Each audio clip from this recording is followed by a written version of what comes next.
اللہ کے محبوب علیہ السلام نے فرمایا حضرت عیسیٰ آئیں گے قرب قیامت میں، اور یہ ختم نبوت کی بھی دلیل ہے کہ وہ اپنی شریعت لے کر نہیں آئیں گے، حضور کی شریعت کے مطابق فتویٰ دیں گے۔ مسجد اموی کے شرقی مینار سے نیچے اتریں گے، آسمان سے نیچے اتریں گے، 2 فرشتوں کے کندھوں پہ ہاتھ رکھا ہوگا، تازہ وضو کے آثار ان کے بدن سے ہویدا ہوں گے اور قطرے ٹپک رہے ہوں گے پانی کے زلفوں سے۔ فجر کی نماز کا وقت ہوگا، لوگ صفے باندھ کے انتظار میں ہوں گے، اقامت کری جا چکی ہوگی کہ حضرت عیسیٰ آئیں گے۔ کہا جائے گا کہ آپ مصلی پہ آ جائیں، لیکن وہ حضرت امام مہدی سے کہیں گے آپ مصلی پہ آئیں، پیچھے نماز پڑھیں گے امام مہدی کے۔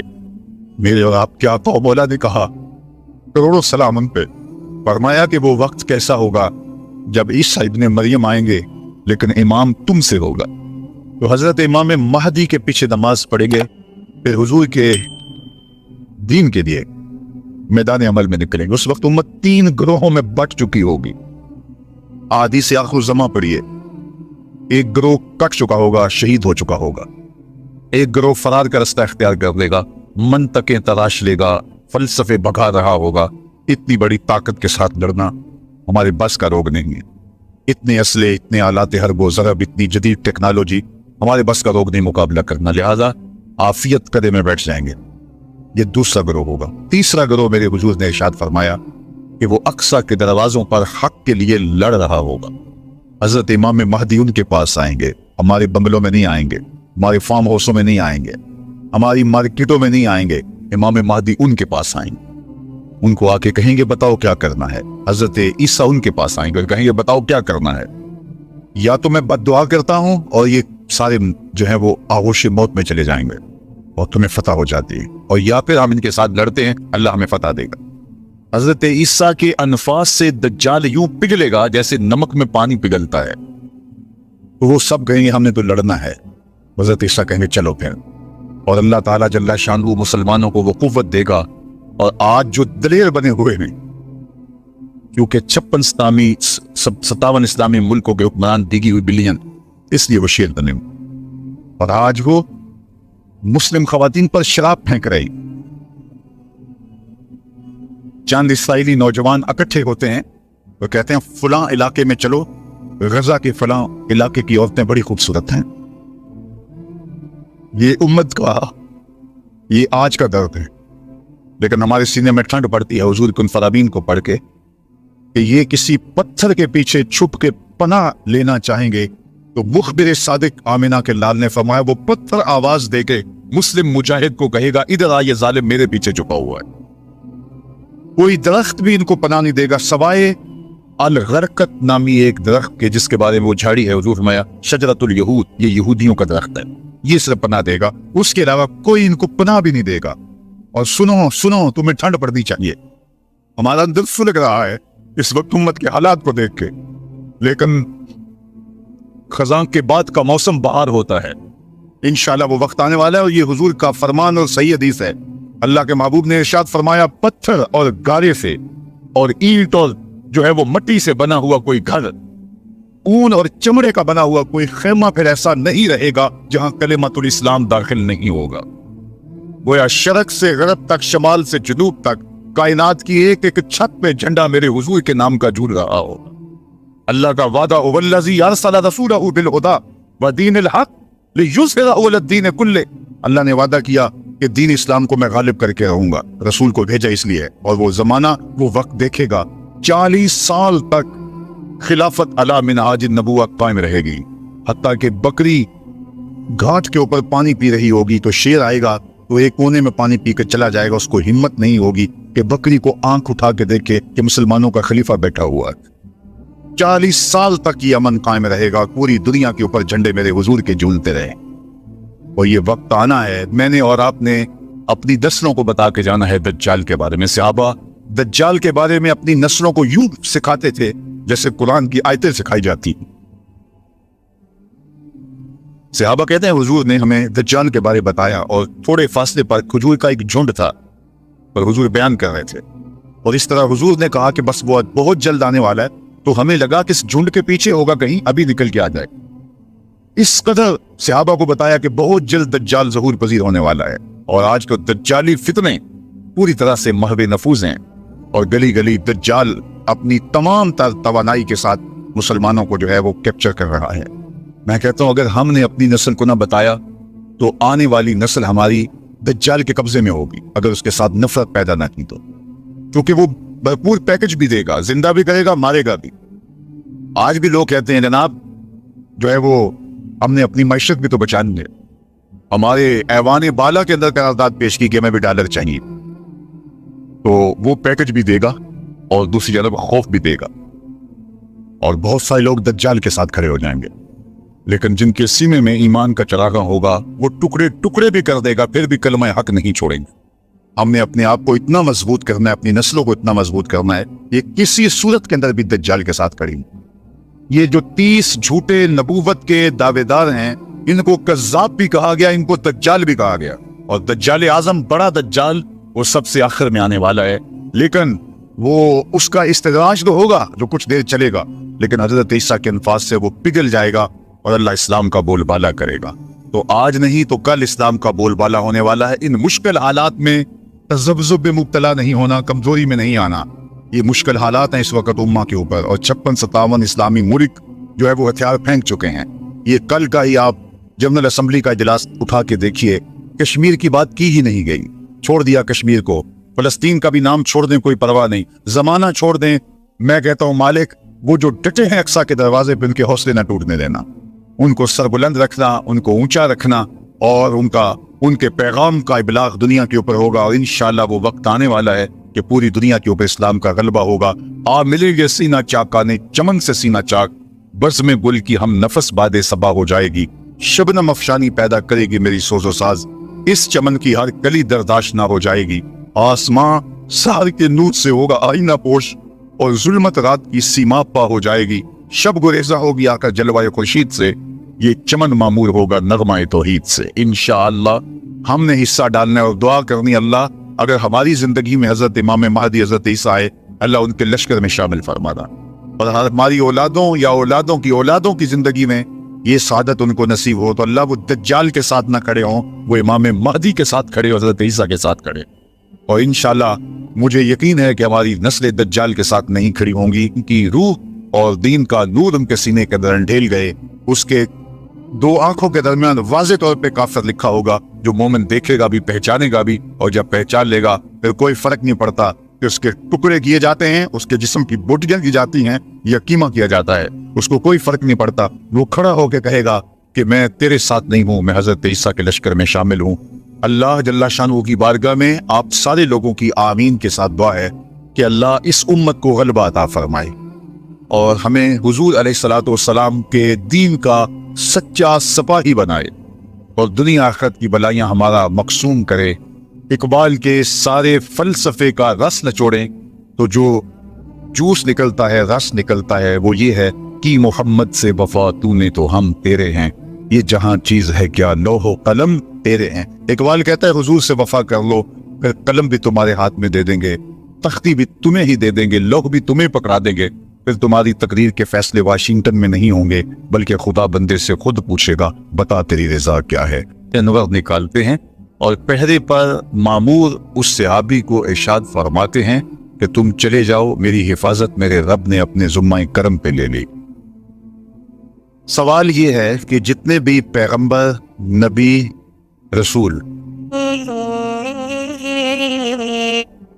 जितने भी पैगंबर, नबी और रसूल तशरीफ लाए हैं, अल्लाह जल्ला शानहू के सच्चे और फरिश्तादा रसूल और पैगंबर थे। उन्हें शहीद किया गया, लेकिन अल्लाह ने उनकी हिफाजत नहीं फरमाई। हुजूर भी अल्लाह के नबी हैं, लेकिन अल्लाह ने अपने महबूब की हिफाजत अपने ज़ुम्मे करम पे ली और कहा कि महबूब तेरी हिफाजत हमारे ज़ुम्मे रही। तो ये एक दूसरा सवाल है। कुरान भी अल्लाह की किताब और बाकी किताबें भी जो इससे पहले नाज़िल हुई वो भी अल्लाह की किताब। हुजूर अल्लाह के रसूल, बाकी उससे कबल जो रसूल और पैगंबर हुए वो भी अल्लाह के फरिश्ताद नाम, उनकी हिफाजत अपने ज़ुम्मे करम पे नहीं ली, हुजूर की हिफाजत अपने ज़ुम्मे करम पे नहीं। इसका जवाब ही खत्म नबूवत की दलील है, और वो ये कि अगर किसी किताब में तहरीफ राह पा जाती है तो कोई बात नहीं, नई किताब उतरने वाली है। اور لوگوں کے لیے ہدایت کا سرچشمہ سوکھنے والا نہیں، نئی کتاب آنے والی ہے۔ کوئی بات نہیں ہے، کتاب میں تحریف پا گئی ہے تو دوسری کتاب آئی، اس میں تحریف کر لی تیسری کتاب آئی، اس میں تحریف کر لی تو چوتھی کتاب آئی۔ قرآن کے بعد چونکہ کوئی کتاب نہیں ہے، فَبِأَيِّ حَدِيثٍ بَعْدَهُ يُؤْمِنُونَ، اس کے بعد تم کس پہ ایمان لاؤ گے؟ اگر اس میں بھی تحریف کی راہ پائی جاتی ہے تو پھر قیامت تک آنے والے انسانوں کے لیے ہدایت کا کوئی سرچشمہ نہیں ہوگا۔ تو قرآن کی حفاظت کا ذمہ اپنے ذمہ کرم پہ لینا اس بات کی دلیل ہے کہ قرآن کے بعد کوئی کتاب اترنے والی نہیں ہے۔ ایک پیغمبر کو شہید کر دیا جاتا ہے، کوئی بات نہیں، اس کی جگہ نیا پیغمبر آنے والا ہے، اتمام دین کرے گا، اتمام توحید کرے گا، اللہ کے پیغام کا ابلاغ کرے گا، رشد و ہدایت کا چشمہ سوکھے گا نہیں، اس کے ذریعے سے نور بٹتا رہے گا، اجالے پھیلتے رہیں گے۔ دوسرے نبی کو شہید کر دیا جاتا ہے، تیسرے نبی کو، لیکن حضور علیہ السلام کی حفاظت اللہ نے اپنے ذمہ کرم پہ لی کہ محبوب آپ نے اتمام دین کرنا ہے، اگر آپ کو نقصان پہنچ جاتا ہے تو پھر اتمام دین کون کرے گا؟ حضور علیہ السلام کی حفاظت کا اللہ کے ذمہ کرم پہ ہونا اس بات کی دلیل ہے کہ حضور کے بعد کوئی پیغمبر آنے والا نہیں۔ بس خدا برما شریعت ختم کر، بر رسول ما رسالت ختم کر۔ لیکن جعلی لوگ، دو نمبر لوگ اپنے آپ کو نبوت اور رسالت کے دعوے کے ساتھ سامنے لاتے رہیں گے، اور وہ اللہ کے محبوب نے پہلے ارشاد فرما دیا کہ میرے بعد 30 کے قریب دجال آئیں گے جو یہ دعویٰ کریں گے، یہ گمان کریں گے کہ ہم نبی ہیں، ہم رسول ہیں، لیکن فرمایا کہ میرے بعد کوئی رسول نہیں ہے، میں آخری نبی۔ تو مختلف ادوار کے اندر لوگ آتے رہے اور جنہوں نے ادعائے نبوت کیا۔ خود جناب رسالت مآب صلی اللہ علیہ وآلہ وسلم کے زمانے میں مسلمہ کذاب یمامہ کا ایک شخص تھا، اور اس نے کہا کہ میں پیغمبر ہوں، اور 40,000 لوگ اپنے گرد اس نے جمع کر لیے، اور حضرت سیدنا صدیق اکبر رضی اللہ تعالی عنہ نے اس کے معارضے میں، اس کے مقابلے میں باقاعدہ فوج بھیجی، 13,000 کے قریب لشکر جا کے اس کا معارضہ کرتا ہے، اس کا مقابلہ کرتا ہے اور اسے شکست فاش دیتا ہے۔ اور اس راستے کے اندر اس جنگ میں 1200 مسلمان شہید ہوتے۔ اگر آپ کی توجہ میری جانب مبذول ہو اور غور اور تدبر کے ساتھ سننے کا مزاج اگر آپ رکھتے ہیں تو بہت غور و فکر کے ساتھ سننے کی باتیں ہیں۔ یہ 27 جنگیں حضور نے لڑی ہیں اپنی زندگی میں، حیات طیبہ 10 سالہ زندگی جو مدنی ہے اس میں 27 جنگیں ہوئیں۔ ان 27 جنگوں کے اندر جو ٹوٹل نقصان ہوا ہے جانوں کا، جو شہادتیں ہوئی ہیں مسلمانوں کی، ان کی تعداد 1000 سے بھی کم ہے۔ 27 جنگوں کے اندر جو مسلمان شہید ہوئے ہیں وہ 800 سے کچھ اوپر نیچے، 1000 تک بھی ان کی تعداد نہیں پہنچتی۔ اس میں بدر بھی ہے، اس میں احد بھی ہے، جنگ حنین بھی ہے، غزوہ تبوک بھی ہے، جنگ یرموک بھی ہے، کتنے بڑے بڑے مارکے ہیں، غزوہ احد بھی ہے۔ لیکن ٹوٹل جو مسلمانوں کو شہادتیں نصیب ہوئی ان 27 جنگوں میں، ان کی تعداد ہے 1200 اور 800 کے آگے پیچھے۔ اور صرف مسلمہ کذاب ختم نبوت کے باغی کے خلاف جو ایک جنگ لڑی گئی دور صدیقی میں، اس میں صرف 1200 لوگوں نے جانیں ماری۔ 27 جنگوں میں اتنی شہادتیں نہیں ہوئی جتنی اس ایک جنگ میں شہادتیں ہوئی ہیں۔ یہ بات سمجھنے کے لیے کافی ہے کہ ختم نبوت کا مسئلہ کتنا حساس مسئلہ ہے، اور اس حوالے سے صدر اول کے مسلمان صحابہ انہوں نے کوئی کمپرومائز نہیں کیا اور پوری قوت کے ساتھ ڈٹ کر کے ظالموں کا مقابلہ کیا۔ ایک تو اس بات کو ہم اچھی طرح سمجھ لیں۔ دوسری بات وہ یہ کہ 30 کے قریب حضور نے فرمایا دجال آئیں گے، اور جو ادعا کریں گے، دعویٰ کریں گے کہ میں نبی رسول ہوں، اور وہ جھوٹے ہوں گے۔ اور مختلف ادوار میں لوگ آتے رہے، مسلمہ کذاب، اسود انسی اور سجا، یہ تو اسی زمانے میں آ گئے۔ باقی اس کے بعد آج تک مختلف زمانوں میں مختلف لوگ آتے رہے۔ لیکن جب وہ لوگ جنہوں نے نبوت کا دعویٰ کیا اپنے منطقی انجام کو پہنچے، تو ان کی جو جماعت ان کے ساتھ شامل ہوئی، جو لوگ شامل ہوئے، ان کی جھوٹی امت بنی جو، تو وہ بھی ان کے ساتھ اپنے منطقی انجام کو پہنچ گئے۔ آج آپ دنیا بھر میں ڈھونڈیں گے तो असवद अंसी का मानने वाला कोई मौजूद नहीं होगा। आप दुनिया भर में तलाश करेंगे, सजा नामी उस खातून का कोई मानने वाला नहीं होगा। आपको मुसलमा कज़्ज़ाब का मानने वाला नहीं मिलेगा, मुतनब्बी कोई भी हो उसका मानने वाला आपको नहीं मिलेगा। लेकिन क्या वजह है कि जब वो हमारे पंजाबी में कहते हैं कि जिधर गईयां बेड़ियां उधर गए मला, जब वो झूठे मुद्दईयाने नबूवत अपने मंतकी अंजाम को पहुंच गए तो उनके मानने वाले भी साथी उनके खत्म हो गए, चंद सालों के अंदर उनका वजूद मिट गया। लेकिन क्या वजह है कि दो लोग ऐसे हैं कि जिनको मरे हुए 100 साल से ज्यादा अरसा बीत गया है और उनके मानने वाले आज भी दुनिया के ऊपर मौजूद है। एक कादियान का दज्जाल मुसलमा पंजाब मिर्जा कादियानी, और दूसरा बहाउल्लाह जो ईरान में मुद्दई नबूवत था, उसके मानने वाले भी पूरी दुनिया के ऊपर मौजूद हैं, और इस मुसलमा पंजाब के मानने वाले भी पूरी दुनिया के ऊपर मौजूद हैं। जबकि माजी की सदियों की तारीख ये है, गुज़श्ता 13 सदियों की तारीख ये है कि जिसने नबूवत का दावा किया, जब वो अपने मंतकी अंजाम को पहुंचा, उसके झूठे मानने वाले भी अपने अंजाम को पहुंच गए और खत्म हो गए। लेकिन इन दो लोगों के मानने वाले आज भी दुनिया के ऊपर मौजूद हैं। तो ये एक सवालिया निशान है और इसको गौर व तदब्बर के साथ हमें समझना पड़ेगा कि ऐसा क्यों है। तो साहिबो, आप पूरी तवज्जो के साथ इस मसले पर गौर व फिक्र कीजिए कि ऐसा क्यों है। जब फिक्र को महमीज देंगे तो आपको समझ आ जाएगी कि बाकी लोग जो खड़े हुए वो आज खुद खड़े हुए थे, और जब वो अपने मंतकी अंजाम को पहुंचे उनके मानने वाले भी खत्म हो गए। लेकिन ये जो दो लोग थे जिन्होंने नबूवत का दावा किया, ये खुद नहीं खड़े हुए थे, इनको खड़ा किया गया था। जब नौ आबादियाती नज़म सुकड़ने लगा था तो अपनी गिरती हुई हुकूमत को बचाने के लिए आलमी दसीसाकारों ने मुसलमानों को तकसीम करने के लिए और मुसलमानों से जज्बा जिहाद खत्म करने के लिए और हज की मरकजियत को तोड़ने के लिए इन दो लोगों को खड़ा किया था। इसको टास्क दिया जिहाद खत्म करने का मिर्जा कादियानी को, और बहाउल्लाह को जो टास्क दिया वो था हज के इज्तिमा को मुतासर करने का, और उसने एक मॉडल तैयार कर लिया और जगह जगह तैयार करके रखवाए, इतनी दूर हज करने के लिए जाते यही। और ये खुद कहता है कि मैंने जिहाद की मुमानियात पर, तर्क पर इतना लिखा है कि अगर उसको जमा करना मुमकिन हो तो 50 अलमारियां किताबों से, पॉम्फलेटों से भर जाएं जो मैंने जिहाद के खिलाफ लिखा है और अतराफ व कनाफ आलम में फैलाया है। तो इसको टास्क दिया गया था कि मुसलमान के सीने से जिहाद को खत्म किया जाए। चूंकि अंग्रेज ने हुकूमत छीनी थी मुसलमानों से। हिंदू तो पहले भी गुलाम थे, अब वो इनके गुलाम हो गए। उन्हें हिंदू से डर नहीं था, उन्हें डर था मुसलमानों से। फरोग याद में खाकी से अंजुम सहमे जाते हैं कि ये टूटा हुआ तारा महे कामल न बन जाए।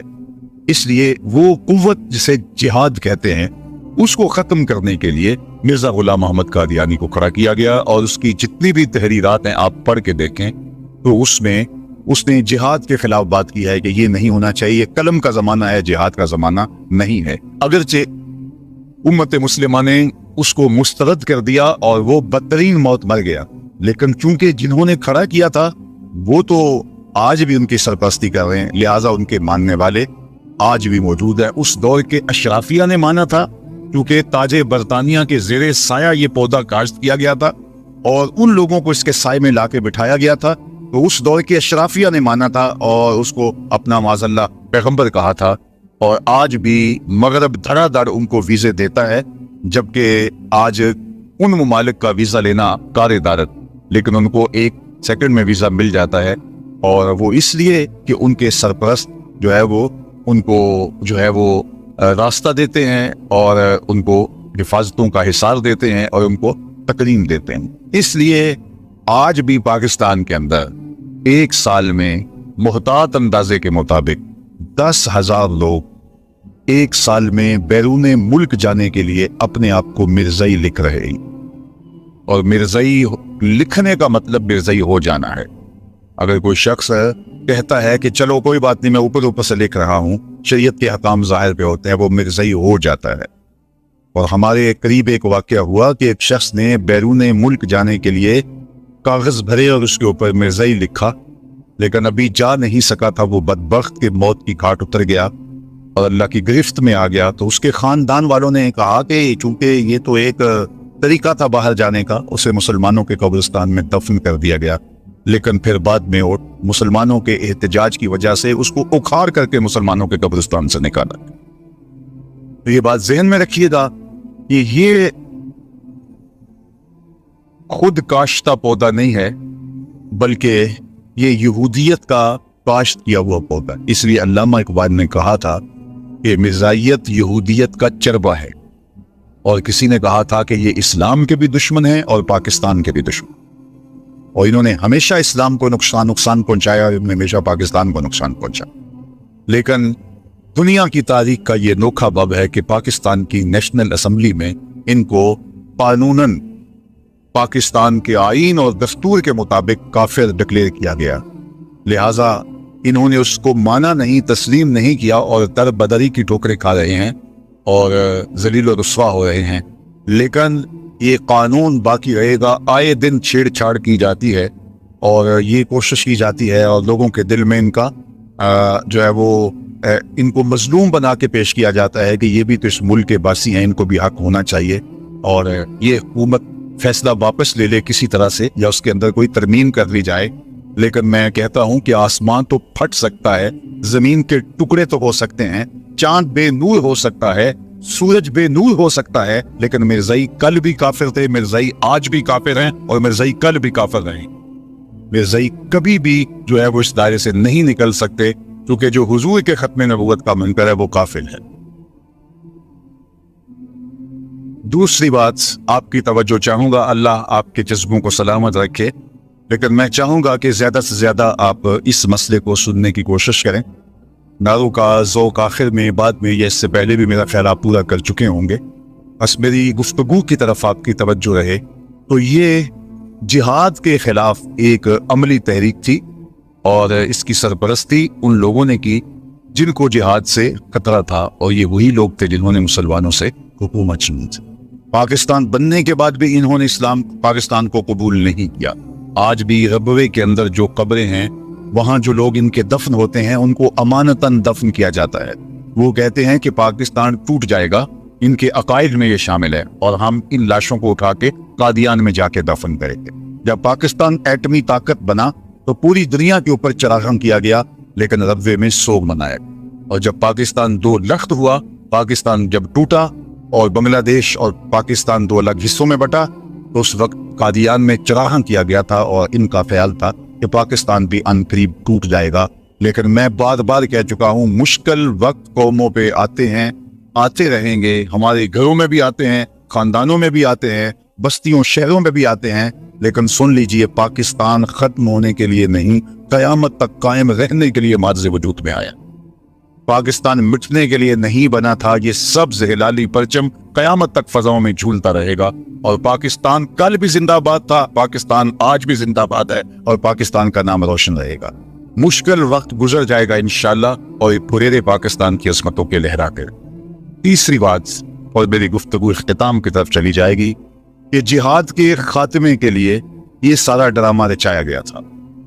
बहाउल्लाह की जो तहरीक थी वो हज के खात्मे के लिए वो ड्रामा रचाया गया था, और यहाँ जिहाद के लिए। लेकिन जिहाद खत्म होने वाला नहीं है। मेरे और आपके आका और मौला मुखबिर सादिक, हमारे माँ बाप उन पे कुर्बान, आपने कहा था जिहाद कयामत तक जारी रहेगा। थोड़े लोग होंगे लेकिन लड़ते रहेंगे, और फरमाया अक्सा के दरवाजों पर लोग मौजूद रहेंगे जो जिहाद का परचम उठाए रखेंगे। और आज अक्सा के दरवाजों पर लड़ने वाले गज़ा के उन मुजाहिदों को हम सैल्यूट करते हैं, सलाम पेश करते हैं कि पूरी दुनिया ने उनका साथ छोड़ दिया, और कुफर इसराइल के साथ आके खड़ा हो गया। अपने सरकारी जहाज में बैठ के भी बरतानिया का वजीर आजम पहुंच सकता था इसराइल में, लेकिन उसने तरजीह दी जंगी जहाज में बैठ करके वहां पहुंचने की, और उसने अमलन बताया भी और कहा भी कि मैं इसलिए जंगी जहाज में जा रहा हूं इसराइल, ताकि उनको मैं बता सकूं कि हम हर तरह से तुम्हारे साथ हैं। लेकिन 56-57 इस्लामी मुल्कों में कोई एक भी नहीं गया जो गज़ा के यतीमों के सर पे हाथ रख सके कि हम भी तुम्हारे साथ हैं। लेकिन गज़ा के मुजाहिदों, तुम्हें सलाम हो, तुम्हें आमिना का लाल देख रहा है। सुनो, मेरे हुजूर ने इरशाद फरमाया, वल्लज़ी, इरशाद फरमाया हुजूर ने कि कुर्ब क़यामत में जब दज्जाल आएगा ابھی تو دجال کا ظہور ہونے والا ہے, دجالی قوتوں کا ظہور ہے, لیکن فرمایا قرب قیامت میں جب دجال آئے گا تو میرے غلام اس کے مقابلے میں نکلیں گے حق کے راستے پہ اپنا سب کچھ کٹوانے کے لیے. سنو, صحاح کی روایت ہے, انی لعارف اسماءہم, میں اپنے ان غلاموں کو نام بنام جانتا ہوں, واسماء آبائہم, ان غلاموں کے ماں باپ کے ناموں کو بھی جانتا ہوں. کہانی ختم نہیں ہوئی. وَأَلْوَانَ خُيُولِهِمْ, جن سواریوں پر چڑھ کے جہاد کریں گے میں محمد ان سواریوں کے رنگوں کو بھی جانتا ہوں. کون سا غلام, کس کا بیٹا کس رنگ کی سواری پہ بیٹھ کے جہاد کرے گا, حضور فرمایا میں پہچانتا ہوں. غزہ والو تمہیں مبارک ہو, تجھے آمنہ کے لال پہچان رہے ہیں. زمانہ تمہیں چھوڑ دے, تمہیں پرواہ نہیں ہونی چاہیے, اس لیے کہ آمنہ کے لال تمہیں پہچانتے بھی ہیں, تمہیں جانتے بھی ہیں, اور جن سواریوں پہ تم جہاد کر رہے ہو ان سواریوں کے رنگوں کو بھی پہچانتے, اور یہ جہاد کبھی ختم نہیں ہوگا.